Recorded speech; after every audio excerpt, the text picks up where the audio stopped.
Bonjour à tous et bienvenue dans Café Digital. Cette semaine, je reçois Permigo, l'auto-école en ligne et son cofondateur Grégory Giovannon. Grégory, bonjour. Bonjour. Merci d'être avec nous aujourd'hui. Alors, vous attaquez un secteur qui était bien installé en France.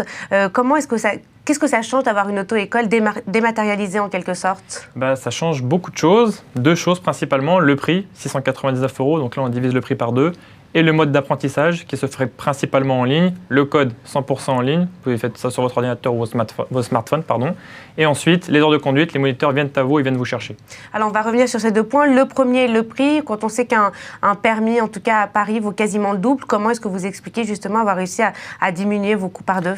C'est assez simple. Quand on connaît les grandes enseignes parisiennes, les grands leaders du marché, ils ont plusieurs locaux à Paris pour couvrir toute la région parisienne. Nous, grâce à notre site, on couvre toute la région parisienne avec un seul local et nos moniteurs se déplacent de partout, ce qui nous permet de réduire les charges fixes drastiquement et donc de proposer des prix plus accessibles pour nos clients. Sans que les cours, par exemple, que la qualité des cours ne s'en fasse ressentir. C'est exactement la même chose. Les moniteurs sont diplômés, ils ont le même diplôme et ils ont une charte qualité qu'on a mis en place chez nous à Permigo. Et en termes de frais de présentation aux examens, frais de dossier, est-ce qu'il y a aussi des rajouts finalement au fur et à mesure? Non, contrairement à beaucoup d'auto-écoles, aucun frais de dossier, aucun frais pour les examens supplémentaires chez Permigo. Et c'est-à-dire que c'est vous qui vous occupez de placer vos candidats, de proposer vos candidats aux examens? Oui, on les accompagne à l'examen, on les accompagne dans les démarches. On tient à préciser que nos candidats ne sont pas des candidats libres, mais sont des candidats qui sont encadrés et présentés par Permigo, contrairement à beaucoup d'autres acteurs auto-écoles en ligne. Voilà. Alors, je reviens également maintenant sur l'apprentissage en ligne, qui est un petit peu la grande nouveauté. On connaît les cours en auto-école dans des locaux un peu désuets, avec des DVD également un peu obsolètes. Quel est l'apprentissage que vous prenez? Alors, pour le code, c'est une solution en ligne. On a les cours en e-learning, c'est des cours vidéo, et puis les tests, c'est les mêmes tests qui sont sur un DVD, sauf qu'ils sont accessibles sur un ordinateur.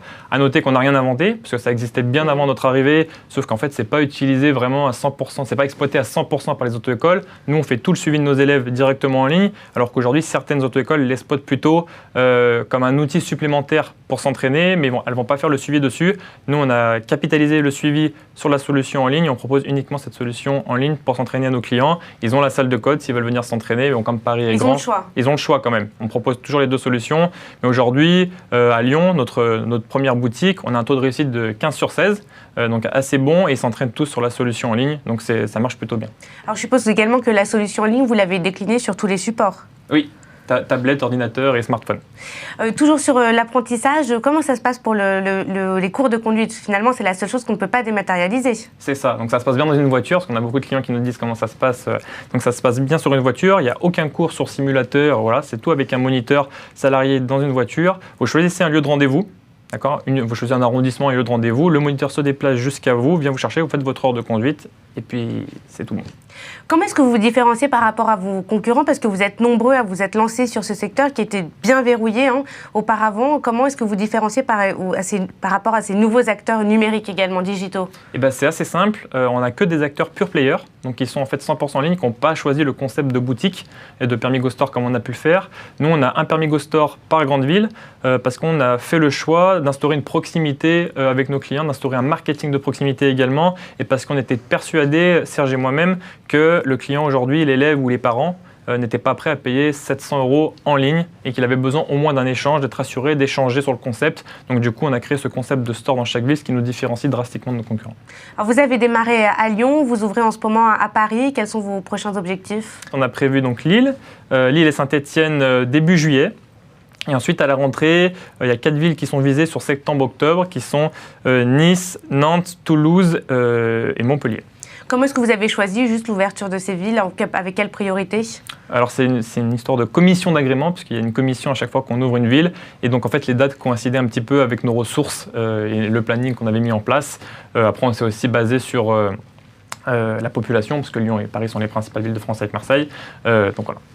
Alors, vous aviez prévu de faire une levée de fonds au deuxième trimestre de cette année. Où est-ce que vous en êtes? Alors, on a repoussé la levée de fonds puisqu'on a levé de la dette bancaire pour un montant de 300 000 €. Donc, ce qui nous a permis de repousser la levée de fonds pour justement lever un montant supérieur d'ici la fin de l'année qui se rapproche d'1 million d'euros. On a beaucoup parlé récemment, évidemment, de la loi Macron. Qu'est-ce que ça va changer pour vous très concrètement? Alors ça va changer une chose majoritairement, c'est qu'on va pouvoir effectuer l'inscription en ligne. Donc aujourd'hui, on fait signer un contrat écrit à nos clients, ils sont obligés au moins de se déplacer une fois au local. Aujourd'hui, grâce à la loi Macron, ils pourront pourront souscrire des CGV directement en ligne sans se déplacer au local s'ils le souhaitent, même si on a instauré les boutiques justement pour qu'on puisse échanger avec eux. Et c'est la principale chose que ça va changer pour nous, sinon en soi pas tant de choses que ça.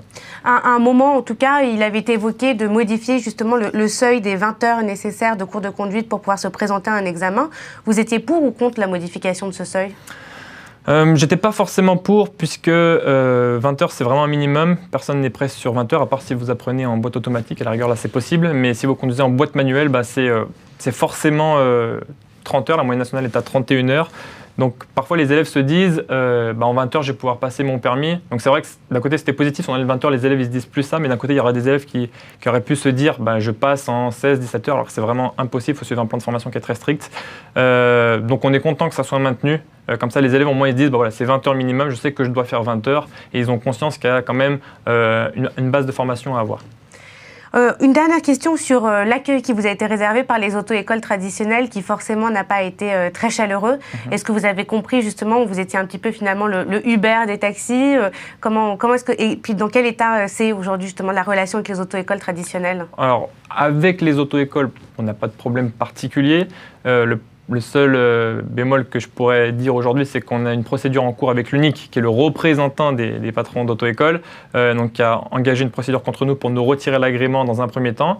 La préfecture de Lyon n'a pas donné suite, puisqu'on respectait toutes les règles en vigueur et voilà, toutes les dispositions qui doivent être respectées dans le cadre de l'agrément. Et donc du coup, ils ont engagé une procédure contre la préfecture pour abus de position, abus de pouvoir.